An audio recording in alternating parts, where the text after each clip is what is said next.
ભરૂચ જાડેશ્વર ભાજપના ગઢમાં આપના ઉમેદવાર ચેતર વસાવાની સભામાં માનવ મેળામણ ઉમટ્યું હતું। ચેતર વસાવાના પ્રચારમાં જાડેશ્વર ગામની મોટી સંખ્યામાં લોકો ઉપસ્થિત રહેતા રાજકીય માહોલમાં કુતૂહલ સર્જાયું છે।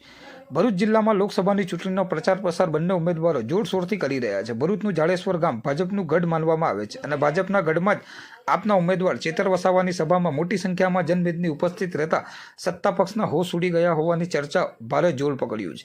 ભરૂચના જાડેશ્વર ગામમાં આમ તો ભાજપનું ગઢ માનવામાં આવે છે, પરંતુ કોંગ્રેસના ઉમેદવારને ભાજપમાં જોડ્યા બાદ જાડેશ્વર ગામમાં પણ રાજકીય માહોલમાં બદલાવો જોવા મળી રહ્યો છે। ગત મોડી રાત્રે આપના ઉમેદવાર ચેતર વસાવાની સભામાં 800થી વધુની જનમેદની ઉપસ્થિત રહેતા સત્તા પક્ષના ભાજપના હોદ્દેદારોમાં પણ ચર્ચાનું કેન્દ્ર બન્યું છે। ઘણી વખત જાહેર સભા કરવી હોય તો લોકોને ખેંચીને લાવવા પડે છે, પરંતુ ચેતર વસાવાની જાડેશ્વર ગામની સભામાં સ્વયંભૂ લોકોનું માનવ મેળામણ ઉમટી પડતા ભાજપના ગઢમાં જ વિપક્ષની સભામાં આટલી મોટી જનમેદની જોઈ સત્તા પક્ષની નિષ્ક્રિયતા પણ ઘણું બધું ચર્ચાનું કેન્દ્ર બની છે। આપના ઉમેદવાર હાલમાં કોંગ્રેસ સાથે ગઠબંધન કર્યું છે અને ગઠબંધન વચ્ચે ચૂંટણી મેદાનમાં ઉતર્યા છે અને તેમની સભામાં સ્વયંભૂ લોકો ઉમટતા હોવાનું માનવામાં આવી રહ્યું છે, પરંતુ ભરૂચમાં ભાજપના ગઢમાં આટલી મોટી સંખ્યામાં આપના ઉમેદવારની સભામાં જનમેદની સત્તા પક્ષના લોકો પણ અચંબામાં મુકાઈ ગયા છે।